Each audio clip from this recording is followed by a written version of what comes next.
Bismillahirrahmanirrahim. Assalamualaikum warahmatullahi wabarakatuh. Alhamdulillah hamdan katsiran thayyiban mubarakan fihi kama yuhibbu rabbuna wa yarda. Asyhadu an la ilaha illallah wahdahu la syarika lah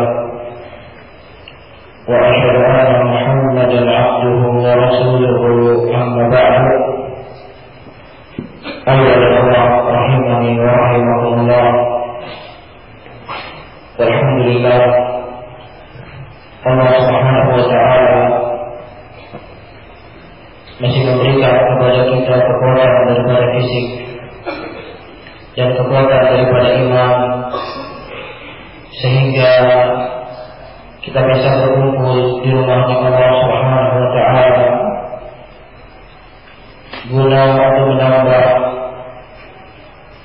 daripada keimanan kita kepada Allah Subhanahu wa ta'ala, menambah ketakwaan kita kepada Allah Subhanahu wa ta'ala, dan juga menambah pengetahuan kita terhadap syariat Allah Subhanahu wa ta'ala. Semoga Allah Subhanahu wa ta'ala membolehkan kita dengan orang-orang yang dikhabarkan oleh Nabi sallallahu alaihi wasallam dari hadis Umar bin Khattab radhiyallahu ta'ala anhu yang dikeluarkan oleh Imam Al-Bukhari dalam sahihnya. Rasulullah sallallahu alaihi wasallam menyebutkan khairukum man ta'allama al-Qur'an wa 'allama. Dalam riwayat yang lain, afdalukum man ta'allama al-Qur'an wa 'allama.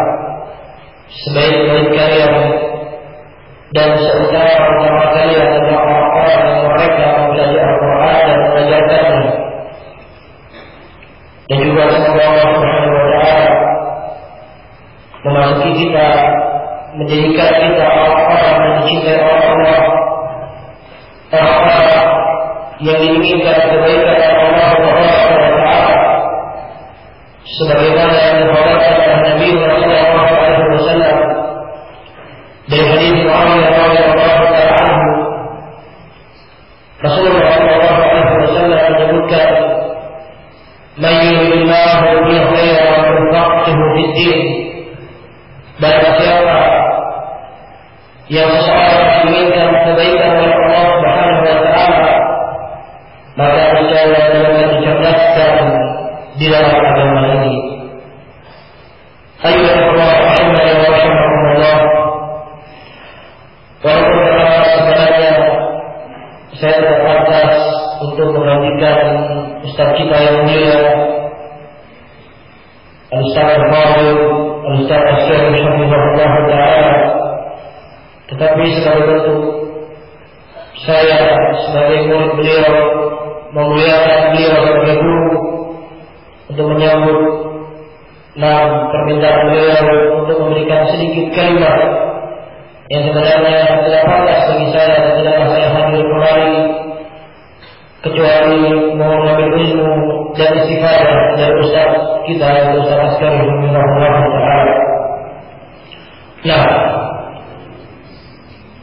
sebagaimana yang telah saya sebutkan pada pertemuan yang lalu, saya membahas sebuah masalah yaitu tentang perkara pernikahan, dan telah kita sebutkan sebuah hadis atau sanad dari hadis yang disebutkan oleh Imam Al-Bukhari rahimahullah ta'ala. Kemudian menyebutkan bahwa hadatsani Umar bin Abdurrahman bin Yazid qala yaqulu mar'atun min al-aswaq ala Abdillah faqala Abdullah, berkata Abdurrahman bin Yazid, aku masuk bersama Al-Qamar dan juga bersama Aswad kepada Abdullah, dan Abdullah menginginkan di sini adalah Abdullah bin Mas'ud radhiyallahu ta'ala anhu. Abu Abdurrahman ulama sahabat, adalah ulama dari kalangan ulama sahabat, bahkan beliau adalah mufti dari kalangan sahabat Nabi sallallahu alaihi wasallam yang para sahabat saja kembali fatwa dari beliau radhiyallahu ta'ala sebagaimana kisah yang disebutkan dalam kitab Tarikh ketika Abu Musa al-Asy'ari radhiyallahu ta'ala seorang sahabat yang jalil, seorang sahabat yang mulia, bahkan beliau juga seorang ulama dari para sahabat. Dan Nabi sallallahu alaihi wasallam terkadang senang untuk mendengar bacaan Al-Qur'an dari Abu Musa al-Asy'ari radhiyallahu ta'ala. Pada suatu saat Abu Musa al-Asy'ari melihat kelompok manusia yang mereka berzikir di masjid. Nah, dengan melakukan sabiru ya subhanallah, subhanallah, subhanallah. Kabiru ya Allahu akbar, Allahu akbar, Allahu akbar, dan selanjutnya. Perbuatan ini diingkari oleh Abu Musa al-Asy'ari radhiyallahu ta'ala. Karena beliau tahu bahwa perbuatan ini tidak pernah melihat dan tidak pernah diajarkan oleh Rasul sallallahu alaihi wasallam. Nah, tetapi subhanallah, Abu Musa al-Asy'ari mengajarkan kepada kita sebuah motif, sebuah pelajaran yang sangat-sangat berharga, yang tentunya kita orang yang mengaku berjalan dan berjalan sahabat, mengaku berhenti daripada jalan mereka, hendaknya kita mencontohnya bagaimana mereka melihat sebuah permasalahan. Apa permasalahan yang dilihat oleh Abu Musa al-Asy'ari? Beliau melihat sebuah permukaan yang beliau boleh cari kemukaannya. Nah, tetapi tidak dengan serta-merta langsung beliau berponis atau menghukumi. Nah, tapi beliau mendatangi Abdullah bin Mas'ud radhiyallahu ta'ala, kembali kepada orang yang alim dari beliau. Nah, kembali kepada orang yang lebih berpengalaman kepada beliau, karena beliau tahu ini adalah kebukaan. Nah, kemudian dikatakan wahai Abu Rahman, aku melihat sebuah kejadian di masjid seperti ini, seperti ini, seperti ini, seperti ini, dan seperti ini. Dan aku melihat ini. Nah, kemudian Abdullah bin Mas'ud radhiyallahu ta'ala mendatangi mereka dan menasihati mereka. Apa syahid yang bisa kita ambil dari kisah ini? Bagaimana seorang sahabat yang alim kembali kepada sahabat yang lainnya yang lebih alim dari dia dalam menyikapi perkara wajib, perkara baru.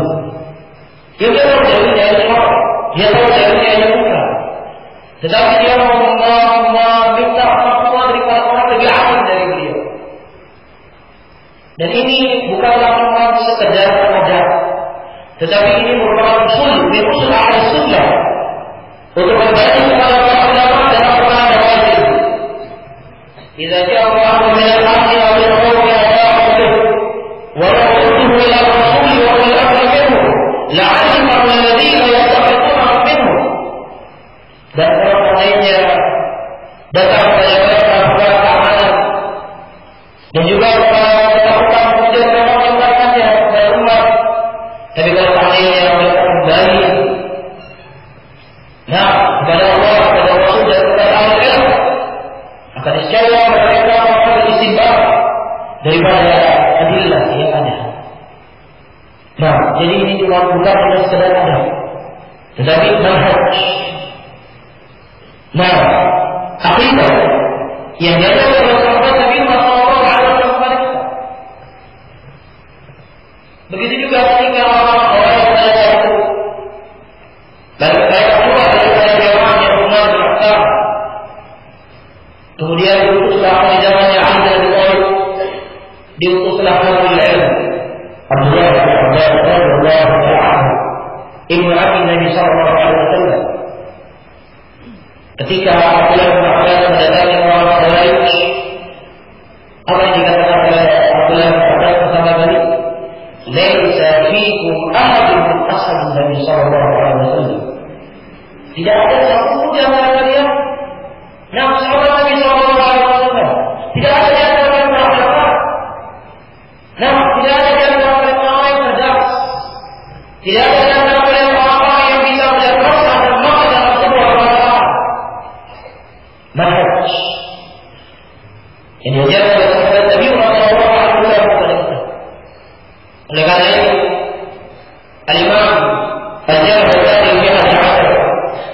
Syekh Rabi' rahimahullah ta'ala dalam sebuah maqal beliau, dalam sebuah teks yang beliau tulis berjudul Hal Yajuz Tanazul fi Amal Wajib, beliau menyebutkan min usul ahli sunnah wal jamaah rujuk ila ulama. Nah, daripada pondasi usul ahli sunnah wal jamaah adalah kembali kepada para ulama. Terlebih perkara yang berkaitan wajib, terlebih perkara yang berkaitan, terlebih perkara yang berkaitan umat. Nah, sehingga seseorang tidak boleh dia bersendirian.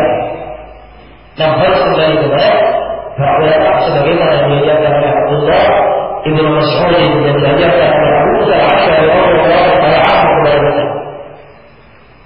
Nah,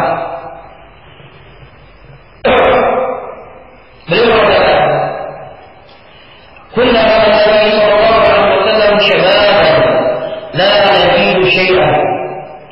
Dan kami bersama Nabi sallallahu alaihi wasallam pada saat muda yang tidak memiliki apapun. Nah, faqala Rasulullah sallallahu alaihi wasallam, berkata kepada kami Rasulullah sallallahu alaihi wasallam, "Ya ma'syar syabab, wahai para pemuda." Kenapa Nabi sallallahu alaihi wasallam mengkhususkan para pemuda ini? Nabi sallallahu alaihi wasallam mengkhususkan para pemuda untuk menikah di sini, yaitu karena memang para pemuda umur mereka adalah umur pada saat mereka ingin saat menikah. Ya, bukan berarti orang yang sudah bertua berumur tidak boleh menikah lagi. Karena Nabi sallallahu alaihi wasallam memanggil dia masyarakat syabab, wahai para pemuda. Tidak. Tetapi Nabi sallallahu alaihi wasallam memanggil para pemuda karena mereka orang syahwat. Sebab mereka syahwat. Nah, keinginan menikah itu lebih daripada para pemuda, daripada orang yang bukan dari para pemuda. Nah, berapa umur syahwat? Berapa seorang dikatakan sebagai pemuda? Ada yang tahu tidak? Hah? Berapa umur pemuda? Disebutkan oleh Imam Syafi'i rahimahullah ta'ala Muhammad bin Idris bahwasanya syarah ma balagha al-bulugh wa lam yatajawaz al-30. Disebutkan oleh Imam Syafi'i yang dikatakan sebagai pemuda adalah seorang yang berumur ketika dia sedang balik sampai umurnya 33 tahun. Ini dikatakan sebagai pemuda. Dan sebagian para ulama lain mengatakan dari umur dia balik sampai umurnya 30 tahun, tidak sampai 33. Ada yang mengatakan 30, ada yang mengatakan 33, ada yang mengatakan tidak sampai 30. Tetapi yang disahihkan atau dikuatkan oleh Muhammad Al-Imam An-Nawawi rahimahullah ta'ala bahwasanya umur para pemuda itu dari umur sejak dia balik sampai dia berumur tidak sampai ke 30 tahun, 30 tahun atas. Ini dikatakan para pemuda. Setelah para pemuda disebut al-qubul. Al-qubul umurnya dari 30 tahun sampai 40 tahun. Sebagai para ulama menyebutkan sampai 45 tahun. Di atas 45 tahun itu namanya syuyukh. Apa? Syuyukh, hakikat. Ya, sehingga dalam bahasa itu ada umur batasan, usia dikatakan ini dan ini dan ini dan ini. Ya, sehingga sebagian kita terkadang mendengar sebuah kalimat, wah anak saya baru lahir, apa namanya? Akhwat katanya. Apa namanya? Ikhwan. Akhwat dan ikhwan itu dalam bahasa itu orang pemuda. Ya, kalau anak perempuan itu bin, dia disebut akhwat. Karena akhwat itu orang wanita yang tidak dewasa. Ya, dia sebut anaknya lagi orang ikhwan atau akhwat. Yang menanyakan saya, dia menjadi dosa. Ya, kalau tidak berdosa. Ya, tapi kita berbicara faidah. Ya, faidah dalam ini namanya umur sekian. Nah, baik. Yang kedua, man istata'a minkum al-ba'a falyatazawwaj. Barang siapa di antara kalian mampu ba'a. Apa itu ba'a? Al-ba'a jadi jelas di dalam ulama dalam mengenai al-ba'a. Sebagian para ulama menyebutkan al-ba'a adalah mu'natul nikah. Mu'natul nikah yaitu kebutuhan dia nikah, uang, nafkah dan lain sebagainya. Ya, mu'natul al-ba'a adalah mu'natul nikah. Sebagian para ulama yang lain mereka menyebutkan bahwa al-ba'a di sini adalah al-jima'. Apa? Al-jima'. Nah, mana di antara ulama yang kuat? Apakah al-ba'a di sini disebut sebagai jima' atau disebut sebagai mu'natul nikah? Kalau kita artikan dia di mana al-jima', perhatikan hadis. Nabi Muhammad SAW menyebutkan man istata'a minkum al-ba'a. Barang siapa yang kalian mampu untuk jima', falyatazawwaj, maka hendaknya dia menikah. Dan apabila dia tidak mampu, maka dia berpuasa. Tentunya kalau dikatakan makna adalah makna jima' dari sisi makna hadis akan rusak. Kenapa? Karena tentunya orang yang tidak mampu untuk jima', iya, tidak punya syahwat, tentunya tidak diperintahkan untuk berpuasa. Kenapa Nabi SAW memerintahkan dia berpuasa? Karena dia memiliki kemampuan untuk berjima' sehingga menahan daripada syahwatnya. Sehingga menahan yang wajib daripada apa yang berpuasa. Sebagaimana dibandingkan oleh Imam Nawawi rahimahullah taala bahwa terdapat di sini adalah mu'natul nikah maqudatul jima'. Nah, mu'natul nikah maqudatul jima'. Dan kalau katanya pun tidak ada sesuatu jima' sudah terpenuhi dari mana hadis dan yasum. Kalau katanya dia tidak mau berjima', otomatis sudah diperintahkan untuk berpuasa. Bisa dipahami? Barang siapa yang mengatakan orang pemuda sudah memiliki kebutuhan kebutuhan nikah, maka menikahlah kalian.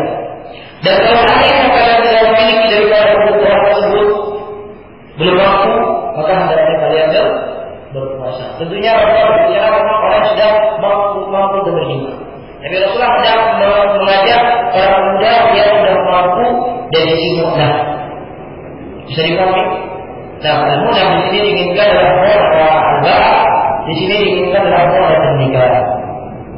Nah, apa itu nikah?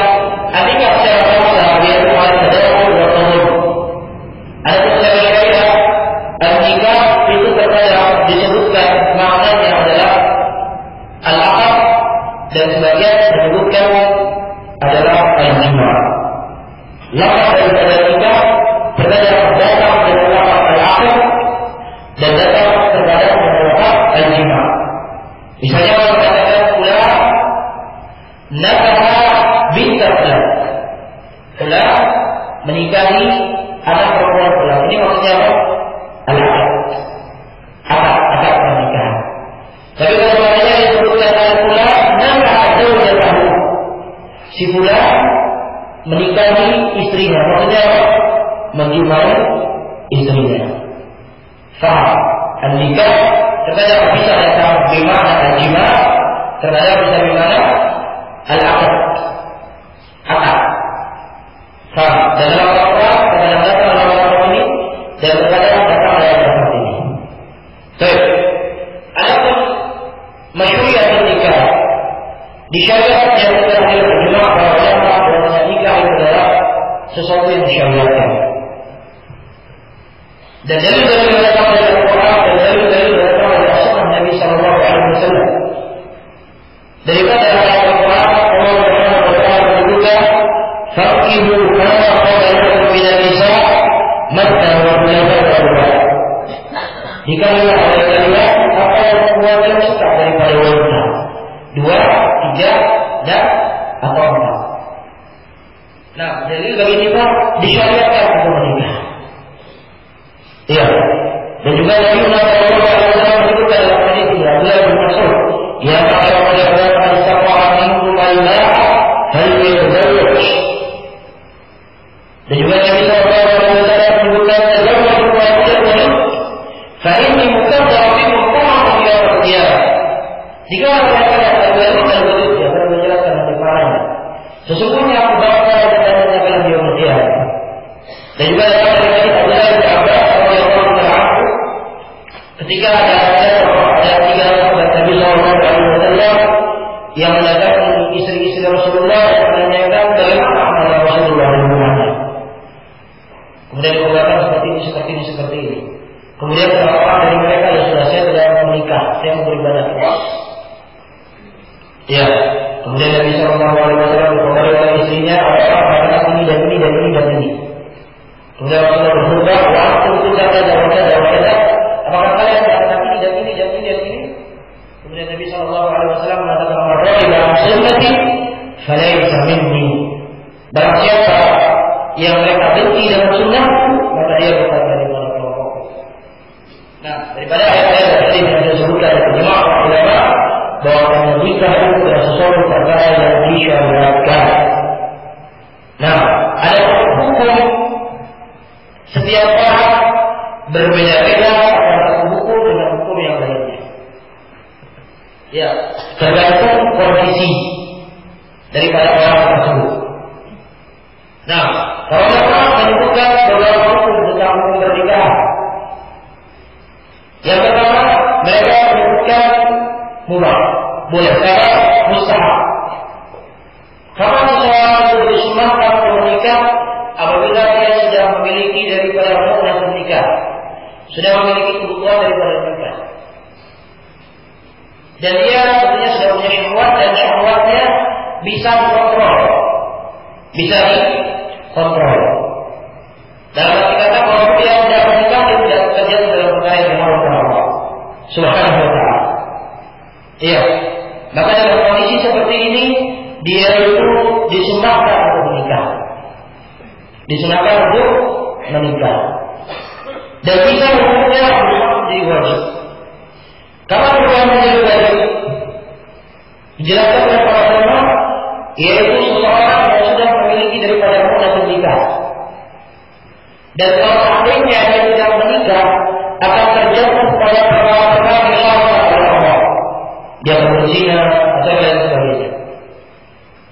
Nah, ya, dia ditakutkan dirinya terjatuh dalam perkara yang diharamkan oleh Allah, maka dalam kondisi seperti ini dia itu diwajibkan untuk menikah.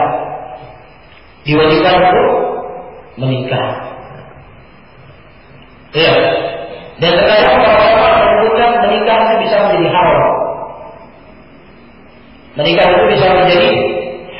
Kapan menikah itu bisa menjadi haram? Dijelaskan oleh Allah apabila seorang dalam keadaan bila berhak, dalam keadaan berucap terang. Ya, dalam keadaan berucap terang. Kemudian dia menikah. Dan tentunya perang dan berucap apa yang dia dapatkan ketika dia menikah. Yang jelas yang bisa membuat menjawab daripada istrinya. Nah, sehingga dalam beberapa kondisi para ulama menyebutkan hukum seperti ini haram saat menikah. Nah, dan dua perkara. Nah, yang saya sebutkan ini khair daripada 3 kasus yang mungkin sedikit. Ada seorang yang menikah, tidak punya apa-apa, tidak punya uang, apalagi uang, tidak punya pendapatan, miskin, tapi dia punya syahwat. Ya, boleh orang menikah seperti itu. Daripada tidak punya apa-apa. Sementara Nabi Sallallahu Alaihi Wasallam mengatakan, "Man istata'a minkum al-ba'a." Kita tafsirkan bahwa dia mau dan menikah. Sekarang dia tidak punya apa? Miskin, tidak punya makan saja mungkin sehari sekali. Itu pun kalau ada. Apabila dalam kondisi seperti ini, sementara dia punya syahwat, menikah. Boleh tidak menikah dalam keadaan seperti ini? Boleh tidak? Hah? Boleh tidak? Nggak ada yang jawab? Hah? Baik, tidak ada yang jawab? Baik, dalam kondisi seperti ini, para ulama mengatakan boleh untuk dia menikah, tidak masalah. Kalau memang istrinya rela ada dulu, dan calon mertuanya juga rela ada dulu. Ya, boleh. Apa dalilnya? Dalilnya ketika ada seorang wanita yang mengibarkan dirinya kepada Nabi SAW. Ya, kemudian laki-laki yang mengatakan, ya Rasulullah, kalau engkau tidak punya hajat kepada wanita ini, kawinkanlah denganku. Ya, kawinkanlah denganku. Kemudian kata Nabi SAW, tadi semoga orang yang hadis, carilah walaupun biji dari apa, cincin dari besi. Cincin dari besi kira-kira murah atau mahal? Murah sekali. Kemudian dia mengatakan, kalau tidak punya cincin dari besi ya Rasulullah. Cincin dari besi saya tidak punya. Nah, kemudian kata Nabi SAW, saya mengatakan dengan Al-Quran, aku nikahkan kamu dengan apa yang kamu miliki daripada Al-Quran. Ini juga dari hadis ini, bolehnya seseorang menikah walaupun dia tidak punya apapun yang dia makan. Dan juga Allah Subhanahu wa taala menyebutkan dalam Al-Quran, yughnikumullah, Allah akan mencukupkanmu ketika kamu menikah. Ini berarti dengan syarat apabila si wanitanya mau atau orangnya mau, jangan paksa. Kalau orang tua menikah sama itu. Nah, dia tentunya ya kalau dia mau, ya saya tidak punya apapun. Ya tapi alhamdulillah saya punya ilmu. Ya saya menghafal daripada Al-Quran. Alhamdulillah saya belajar di Mahatma Ustaz Asyari. Sudah sekian tahun, sudah selesai kita. Ayo Pak. Iya. Kalau dia mau, nah, kalau dia tidak ada masalah untuk dia menikah. Nah, seseorang yang tidak memiliki daripada syahwat kepada wanita, apakah memang syahwatnya tidak diciptakan atau dia memiliki penyakit tidak punya syahwat kepada wanita? Ya, tidak punya rukbah terhadap kaum wanita, apakah boleh dia untuk menikah? Kasus ya, walaupun sedikit dia jauh menikah. Ya, bisa saja dia tidak punya syahwat karena memang diciptakan tidak punya syahwat atau penyakit. Tapi saya mau menikah karena dengan menikah kita sudah ilaiha. Dengan menikah akan menenangkan jiwa seseorang. Dengan menikah akan membuat seseorang itu lebih tenang, lebih teratur hidupnya. Saya ingin menikah walaupun saya tidak punya kemampuan untuk jima. Boleh tidak menikah dalam keadaan seperti ini? Boleh tidak? Tidak boleh? Boleh tidak? Boleh tidak?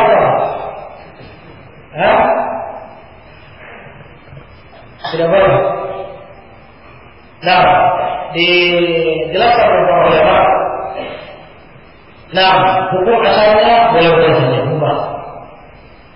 Nah, kalau memang si wanita tersebut siap dan rela, ya, dia dinikahi oleh laki-laki yang tidak punya syahwat, ya, terhadap wanita. Kalau satunya si wanita itu rela dan ridho, maka tidak bermasalah. Ya, kalau laki-laki yang tidak punya syahwat untuk menikahi seorang wanita, boleh ya, boleh. Tapi para ulama mengatakan lebih baik dia menjuri, jangan menikah. Lebih baik. Tidak dilakukan syahwat, tapi lebih baik. Karena daripada tujuan daripada nikah adalah tamattu' bisa, tamattu', yaitu tamattu' dengan kaum wanita. Sehingga para ulama mengatakan boleh saja dia menikah, tetapi lebih baik dia jangan menikah. Nah, ini hukum daripada pernikahan dan setiap orang berbeda. Sehingga hukum pernikahan itu tidak ada dari umurnya. Tidak ada dari umurnya. Walaupun umur sudah sekian tahun untuk menikah. Ya, walaupun umur masih 17 tahun belum menikah, tidak. Tapi pernikahan itu dilihat dari sisi syahwat seseorang dan kebutuhan dan mutlak yang dia miliki. Nah, bisa saja orang yang umur 26 tahun masih bisa mengendalikan syahwatnya. Ada orang umur masih 20 tahun atau 19 tahun harus berkeluar. Kalau tidak menikah tidak bisa. Maka tidak ada dari umur, tapi dilihat dari sisi apa yang kita lakukan tadi. Nah, bisa saja orang muda yang wajib bagi dia nikah, bisa saja orang yang masih kecil juga wajib bagi dia nikah, bisa saja orang yang sudah tua belum wajib bagi dia nikah. Karena dia bisa mengetahui. Tapi tentunya Nabi Muhammad SAW mengatakan bahwa dia bersunnati halaika minni, barang siapa yang mereka benci dengan sunnahku maka bukan daripada kelompokku. Bisa dipahami. Nah, kemudian Nabi SAW menyebutkan fa'innahu aqallul dhahr wa ahsanul farj. Karena yang menikah tersebut akan lebih menjaga dari pandangan dan akan lebih terjaga daripada kemaluan. Nah, begitu indahnya syariat Islam. Apapun yang diperintahkan oleh Allah Subhanahu wa taala di situ adalah maslahat yang besar.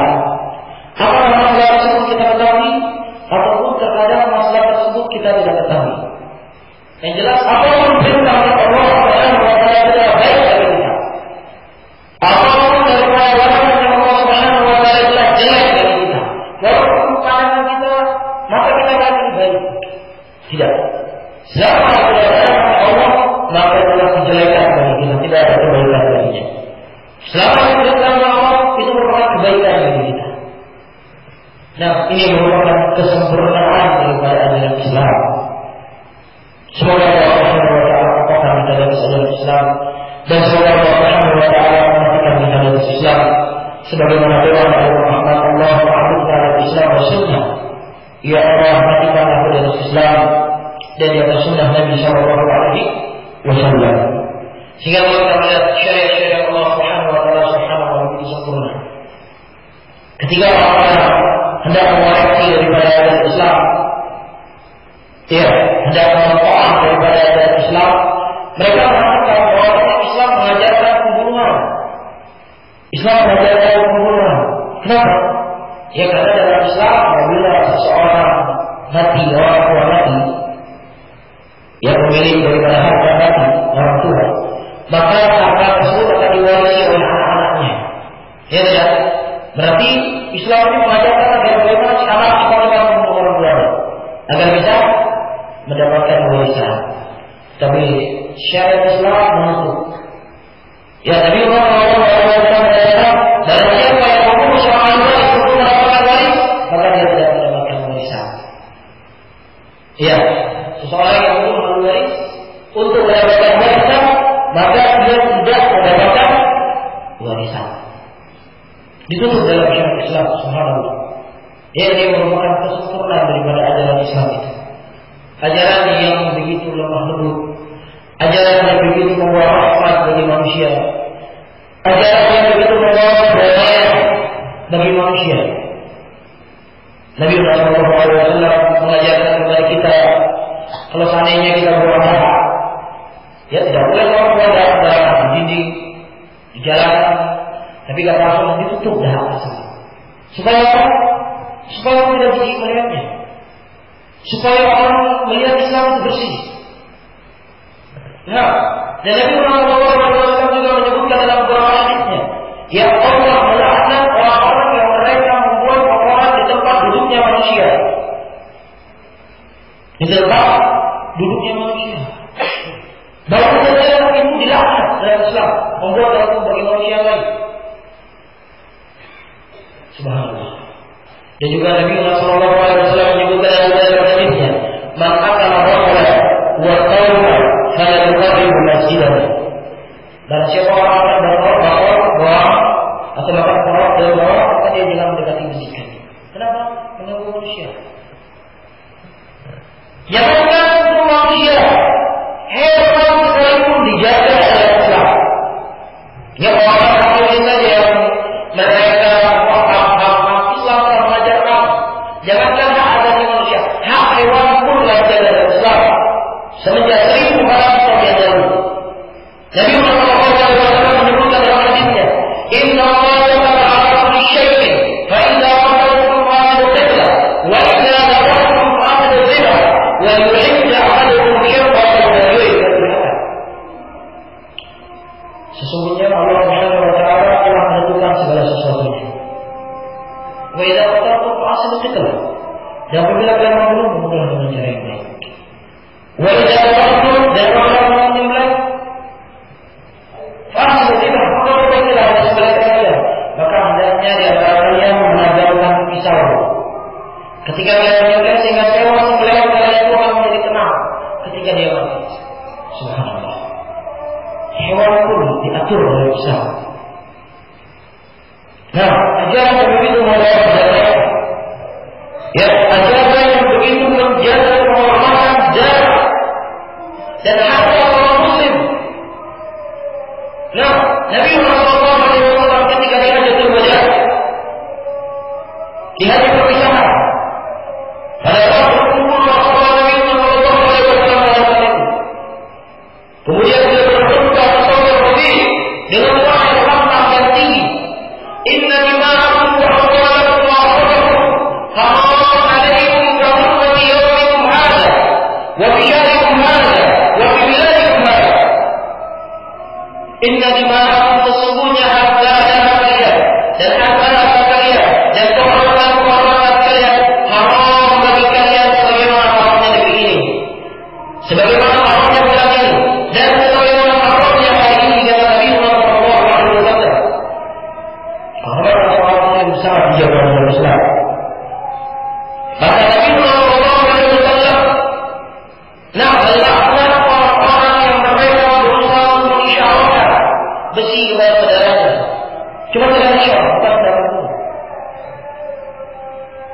Nah, Rasulullah SAW menyebutkan dalam hadisnya, nah, man asyara li akhihi bi hadidin ta'amu al-malaikah wa Allah.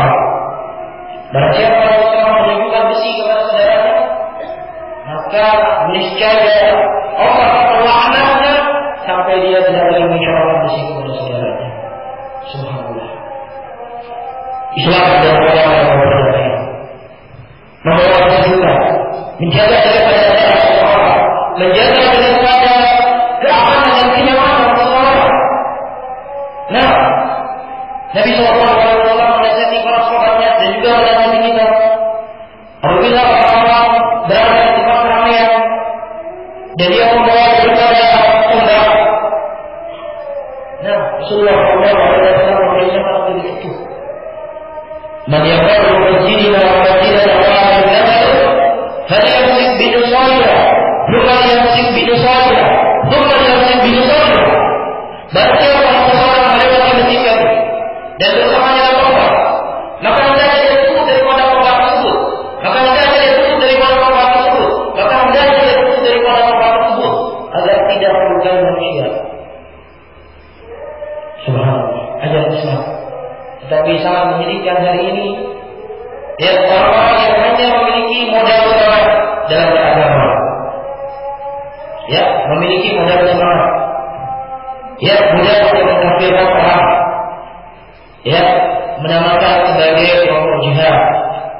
Subhanallah, membuat bom bunuh diri di rumahnya Allah Subhanahu wa taala ketika kaum muslimin sedang beribadah kepada Allah Subhanahu wa taala. Alhamdulillah. Dan yang sangat menyakitkan lagi, mereka menamakannya sebagai Islam dan ini adalah jihad. Wallahi, kita merawat diri dari apa yang mereka lakukan. Jangan kira orang Muslim, orang kafir pun dilarang dibunuh dalam wilayah ini. Kalau katanya dia bukan kafir lagi. Nabi Muhammad SAW menyebutkan dalam hadisnya, "Man qala al-Qur'an qawliya la yaqulul jannah." Barang siapa yang seorang membunuh seorang kafir yang zimmiyah atau orang kafir yang mereka berada di bawah perlindungan kaum muslimin atau perjanjian kaum muslimin, maka mereka tidak akan mencium yang namanya bau surga. Nah, apalagi dia membunuh seorang muslim yang sedang beribadah. Jangan kalau membunuh orang bahwa tidak boleh masuk masjid mengganggu orang lain. Nah, apalagi membunuh, apalagi melukai. Nah, ya, sehingga ada Islam yang begitu indah ini, yang begitu damai ini. Nah, ya, orang-orang apakah daripada kalangan munafik, apakah orang kafir, apakah daripada kaum muslimin yang dibodohi dengan pemikiran-pemikiran sesat, pemikiran hendak berusaha untuk menghancurkan Islam dan hendak berusaha untuk menjauhkan kaum muslimin daripada ajaran Islam itu sendiri. Sehingga Ahlus Sunnah yatarassalun fi din. Ada yang Ahlus Sunnah mereka yatarassalun. Mereka tidak terdekat dalam agama mereka. Harus pintar dalam agama mereka. Sehingga tidak terlalu dengan fitnah. Sehingga tidak terikut dengan syubhat. Jadi lekat pada musuh Allah Subhanahu wa taala. Wallahu a'lam bishawab. Nah, kemudian Nabi sallallahu alaihi wasallam menyebutkan wa man lam yastati fa'alaihi bisawm fa inna lahu bijaa. Dan barang siapa yang dia tidak mampu untuk menikah, maka wajib bagi dia untuk berpuasa. Ini jalan keluarnya. Dia tidak punya modal untuk nikah, belum punya uang, dan sudah berusaha melamar tidak diterima, dan belum punya kerja, sehingga jalan keluarnya puasa. Nabi Sallallahu Alaihi Wasallam. Ya, puasa. Sehingga dari lafaz hadis ini kita bisa mengambil sebuah faedah diharamkannya yang namanya ada sirriyah. Al-adat as-sirriyah, kebiasaan yang tersembunyi. Apa itu? Apa itu adat as-sirriyah? Dengan istilah bahasa kita onani diharamkan. Dari sisi mana? Nah, dari sisi Nabi Sallallahu Alaihi Wasallam mengatakan, barang siapa seseorang sudah mampu untuk mampu sudah memiliki daripada wanita, tapi dia tidak mampu untuk menikah, maka hendaknya dia berpuasa. Rasulullah tidak memberikan jalan keluar yang lain, jalan keluar menikah. Dari sisi mana kita katakan haram? Nabi Sallallahu Alaihi Wasallam menyebutkan hadis dari Aisyah radhiyallahu anha yang dikeluarkan oleh Imam Bukhari dan Muslimnya, kata Aisyah radhiyallahu anha, "Ma khuyira Nabi sallallahu alaihi wasallam baina amrayn illa qadahin yasarun. Illa yakun ithman. Fa in kana ithman kana ab'ad nas minhu." Nabi sallallahu alaihi wasallam mengatakan apabila saya Rasulullah diperhadapkan dua perkara. Nah, ma khuyira Nabi sallallahu alaihi wasallam baina amrayn di antara dua perkara. Maka beliau akan memilih di antara mana yang paling gampang. Mana yang paling gampang, selama itu tidak berdosa. Kalau seandainya itu berdosa, maka Nabi Sallallahu Alaihi Wasallam adalah manusia yang belajar daripada perkara yang diharamkan oleh Allah. Jadi di mana sebenarnya yang saya sebutkan dari haram? Kalau seandainya sekarang mana lebih gampang? Kalau Nabi tidak berdosa, mana lebih gampang? Dosa lebih gampang. Baik. Nah, ya mungkin orang berpuasa, melapar, haus, sahur dan lain sebagainya. Tapi kalau orang lain mungkin gampang. Ya, oleh karena itu, kalau seandainya perkara orang ini adalah perkara yang halal dan dibolehkan, maka pasti Nabi Sallallahu Alaihi Wasallam ini jangan berpuasa. Maka ada berpuasa. Tapi karena itu perkara yang haram, maka oleh karena itu Nabi Sallallahu Alaihi Wasallam memberikan jalan keluar pada kita berpuasa. Nah, bisa dipahami. Baik, silakan. Iya.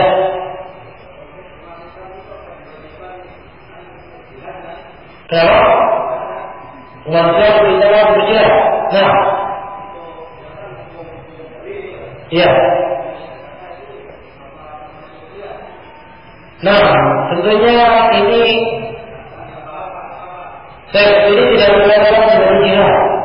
Karena jihad itu dari Allah yaitu menegakkan kalimat Allah Subhanahu wa taala juga mulia dan tinggi.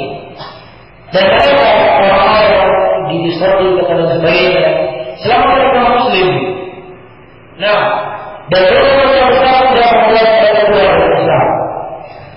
Dan kalau ada yang pun mereka kafir, orang kafir itu ada kebagiannya. Kafir harfi yang boleh dibunuh. Ada kafir mu'ahad dan kafir zimmi yang tidak boleh dibunuh.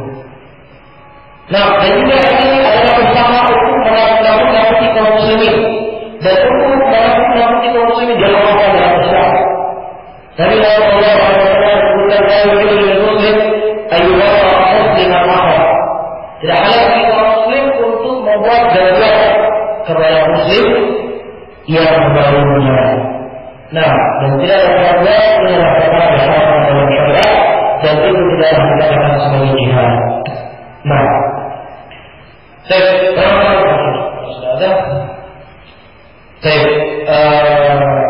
bagaimana wanita-wanita yang disukai untuk menikahi? Ini permasalahan terakhir. Yang wilayah dengan masalah banyak karena waktu yang sangat sempit. Nah, bagaimana wanita-wanita yang disukai untuk menikahi? Ya, apakah siapa saja yang orang di jalan, mbak, ambil? Tidak. Islam atur. Wanita-wanita bagaimana yang disukai untuk menikah? Yang pertama, wanita-wanita yang disukai untuk menikah adalah wanita-wanita yang bisa memberi banyak anak. Wanita-wanita yang bisa memberi banyak anak. Ini wanita-wanita yang disukai untuk dinikahi. Nabi SAW menyebutkan, "Tazawwaju al-ulama fa inni mutawaffiqu umam yawm al-qiyamah." Nikahi perkataan al-walad adalah wanita-wanita yang bisa memberi banyak anak. Dan bagaimana kita tahu dia belum nikah? Ya, bagaimana kita tahu dia punya anak belum nikah? Kalau memang menjelaskan, yaitu melihat dari sisi keturunannya. Kakaknya, masya Allah anaknya 12, atau anaknya 20. Wah, ini subur nih. Ya, ibunya, dia anak ke-3 dan 20 bersaudara. Wah, ini subur. Nah, wanita-wanita yang seperti ini disukai untuk dinikahi. Nah, tazawwaju al-walad fa inni mutawaffiqu umam yawm al-qiyamah. Karena ucapan sebenarnya kalau yawm al-qiyamah. Dan juga dari hadis ini kita bisa mengambil faedah banyaknya orang berjalan di atas kebenaran, berjalan di atas sunnah, berjalan di atas bahan yang benar. Ini adalah perbuatan yang sangat-sangat dicintai. Wah, mereka itu banyak, itu salah mereka. Kita yang sedikit, kita yang benar. Wah, kita kemana-mana diusir, kita yang benar. Rasulullah diusir. Syubhat.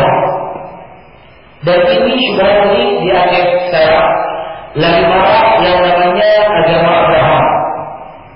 Agama Abraham ini adalah agama yang mengajak untuk kembali kepada agama Nabi Ibrahim al-Zahmihim. Ya, mereka ditangkap oleh polisi di penjara. Ya, ditangkap. Inilah agama yang benar. Kemana kita pergi diusir? Ya, kita sedikit sulit menerima agama kita. Ya, bagaimana sulit? Tidak sholat, tidak puasa. Kalau kita dibalas saja, maka tidak perlu. Sholat tidak perlu. Ya, ada lagi orang Aceh sekarang di Aceh. Lalu bagaimana kalau mengikuti dakwah kalian? Dakwah begini, tidak sholat. Ya, ada Nabi Rasulullah. Ya, hadis Rasulullah saya tidak percaya. Mereka sedikit dan mereka terusir dan terusirnya bukan karena agama yang tertolak di atas kebenaran, tapi kesesatan. Nah, tapi apa? Kesesatan. Sehingga sebenarnya orang adalah kemudian dikatakan pasti salah. Yang kami adalah orang kita kami sedikit. Nah, dari saya Muslim disebutkan Nabi Musa alaihissalam beliau memiliki hikmah, yaitu harta yang dibolehkan kepada umatnya Rasulullah SAW karena banyak umat Rasulullah. Nabi suka banyaknya orang. Nah, sekarang orang berharap mengikuti apa yang mengambil Allah yudilu an sabilillah. Kalau kami juga mengetahui kebanyakan manusia, maka menyesatkan kamu dari jalan Allah. Mereka telah menyesatkan kalian. Kita yang sedikit, kita yang benar. Alhamdulillah. Ini adalah kejahilan. Dzulkhuwaisirah, yang sebagaimana disebutkan oleh Imam Bukhari dalam Sahihnya.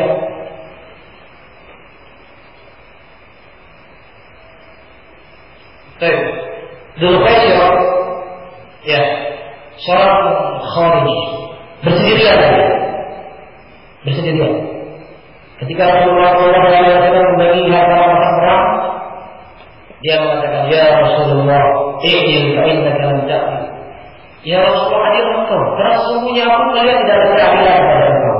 Kemudian dia katakan dulu itu adalah adil dunia, karena dia sendiri tidak banyak, sementara menyelisih daripada Nabi SAW sangat banyak. Ini adalah kejahilan. Ini adalah kejahilan. Ketika banyaknya, alhamdulillah, masya Allah, di Mahad Ibn Qayyim, masya Allah, pengajiannya ramai. Ikhwan yang masyaallah ramai pengajian teman-teman. Ini kita senang sedih. Oh sedih mah di dalam susah ya gitu. Alhamdulillah. Inilah kejahilan.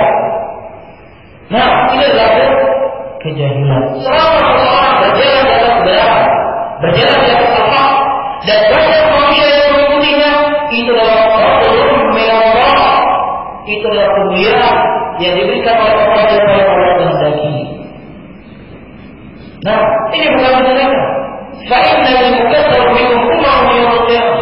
Karena aku adalah sangat suka dengan banyak laki-laki umum kiamat nanti. Nah, bisa dipahami. Ya karena orang dari seperti ini. Ya, wah mereka itu banyak, mereka sakitan sendiri. Ya tidak pergi satu tempat, diusir ke tempat yang lainnya.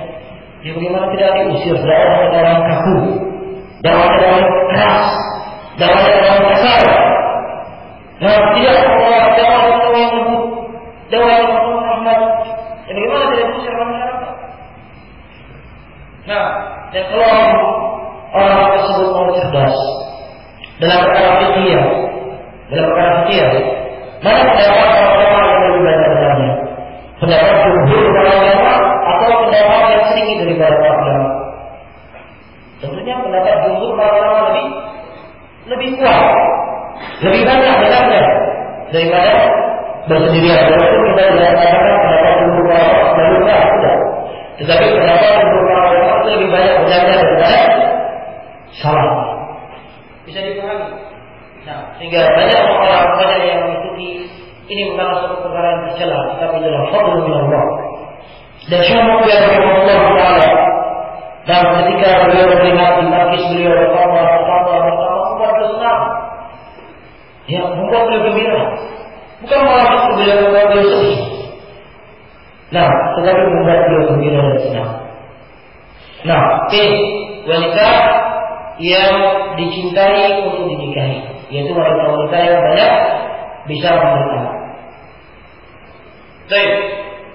Pada saat kita katakan mencintai bukan berarti wah dia ini satu keluarga, maka tidak menikah, haram menikahnya. Tidak haram. Ya tidak haram, tetapi lebih disukai. Tapi kalau orang lainnya melihat dalam kondisi yang lain, misalnya bapak sudah meninggal, ibunya telah meninggal, dia tidak haram, seorang wanita lemah. Ya tidak ada yang mengurusi, walaupun dia sendirian. Tentunya dalam keadaan seperti ini lebih untuk memilih orang seperti ini. Nah, karena hukum syariat itu dilihat dari dalam masalah dan mafsadah. Ya, bukan tentang aku tidak boleh. Ya, melihat kondisi dan keadaan. Ya, sebagaimana kalau yang sesuai keadaan, al-maqdul itu terkadang lebih dikedepankan daripada fadil. Ya, sesuatu yang di bawah kemuliaannya terkadang lebih dikedepankan dari sesuatu yang mulia. Ya, melihat kondisi dan situasi. Baik. Nah, yang kedua, wanita yang dicintai untuk dinikahi adalah al-wadud, wanita-wanita yang memiliki kelemahan mental. Ya, bukan wanita yang kasar. Ya, wanita yang memiliki kelemahan lembut, perkataan yang baik. Nah, ya, wanita-wanita yang seperti ini yang dicintai untuk kita menikahinya. Tazawwajul waluda al-walud, yaitu wanita-wanita yang lemah. Nah, yang bisa orang tidak menafsirkan adalah wanita-wanita yang mereka pintar untuk mengurus anak-anak. Ya, ini sebagian daripada tafsir para ulama apa itu al-walud. Nah, baik. Yang ketiga, wanita yang disukai untuk dinikahi adalah al-bikr. Apa itu bikr? Perawan. Ya, wanita-wanita perawan adalah wanita-wanita yang disukai untuk dinikahi. Nabi Sallallahu Alaihi Wasallam menyebutkan dari hadis Abdurrahman bin Auf atau yang lainnya, hal bikr, tulaibu wa tulaibu. Hal bikr, kata Nabi Sallallahu Alaihi Wasallam, tulaibu wa tulaibu. Apa itu tulaibu wa tulaibu? Tulaibu, wanita yang disukai untuk dinikahi. Wanita yang disukai untuk dinikahi Tul'ab artinya bermain-main. Kamu bermain-main dengannya dan dia bermain-main dengannya. Faham ya bermain-main? Nah, ya hal yang tul'abkan wa tul'abuha. Paham ya? Sudah bermain-main paham maksudnya? Hah? Tidak usah terlalu seorang banyak-banyak. Nah, hal yang tul'abuha wa tul'abuha. Nah, ini wanita-wanita yang disukai untuk dinikahi. Kenapa? Al-Imam Ibnu Qayyim rahimahullah taala menyebutkan ketika orang wanita ya sebelumnya dia pernah menikah, yang namanya wanita itu memiliki hati lebih lembut daripada laki-laki, lebih lembut daripada laki-laki. Sehingga ketika dia menikah dengan suami yang kedua, cinta pertamanya sulit dilupakan. Ya, cinta pertamanya antara suami yang pertama sulit dilupakan. Nah, sehingga disebutkan oleh Ibnu Qayyim ketika ada beberapa hubungan, itu dia memikirkan itu suami dia yang dahulu, sehingga tidak konsentrasi. Ini bahasa saya. Ya, sehingga tidak konsentrasi. Oleh karena itu Nabi SAW menyebutkan tulari buka, wa tulari buka. Lah Nabi SAW menikahi janda. Nah ini menunjukkan bukan tidak boleh menikahi janda, boleh. Kembali kepada pemahaman tadi. Ya kalau katanya seorang janda sudah punya banyak anak, ya sudah ada punya suami, sudah ada mengurusnya, sudah ada mengaturnya, anak-anak sudah mulai besar, butuh pendidikan, butuh pengajaran dan lain sebagainya. Tidak ada yang memberikan nafkah kepadanya. Tentunya dalam kondisi seperti ini lebih disukai untuk menikahi para janda. Nah, bagaimana Nabi SAW menikahi Khadijah radhiyallahu taala anha, ada masalah yang besar di sana. Ya, sehingga bukan tidak boleh. Tapi melihat tadi hukum asalnya seseorang menikahi dengan wanita yang bikar. Ini hukum asal. Tapi bisa berubah perbedaan kepada janda. Melihat situasi dan kondisi. Dan juga wanita-wanita yang disukai untuk dinikahi adalah wanita-wanita yang cantik. Dan tentunya cantik itu relatif. Bila cantik kepada kita, tidak cantik kepada si B. Nah, ya wanita-wanita yang paling yang disukai untuk dinikahi adalah wanita-wanita yang cantik. Dan tentunya perkara agama sudah nomor satu ya. Perkara agama adalah nomor satu. Sebagaimana dalam hadis dinikahi wanita dengan kecantikannya, dikarenakan nasabnya, dikarenakan dari keturunannya, dikarenakan hartanya, maka carilah yang memiliki agama. Nah sekarang masalah. Saya sudah menanyakan 3 pertanyaan ya. Ini pertanyaan kedua harus dijawab. Misalnya ada seorang wanita cantik, ya, ada seorang wanita yang kedua cantiknya biasa-biasa saja. Tetapi wanita yang kedua ini, masya Allah, hafalannya banyak, agamanya bagus, ilmunya banyak. Tapi wanita yang kedua yang pertama tadi cantiknya luar biasa, tapi baru menjadi wanita seharusnya, baru berhijab, ilmunya pas-pasan. Ya, bukan berarti dia cantik, dia wanita soleh. Tetapi wanita yang cantiknya kurang lebih soleh, lebih banyak ilmunya. Nah kira-kira mana yang dipilih? Hah? Mana yang dipilih? Hah? Yang kedua? Benar yang kedua?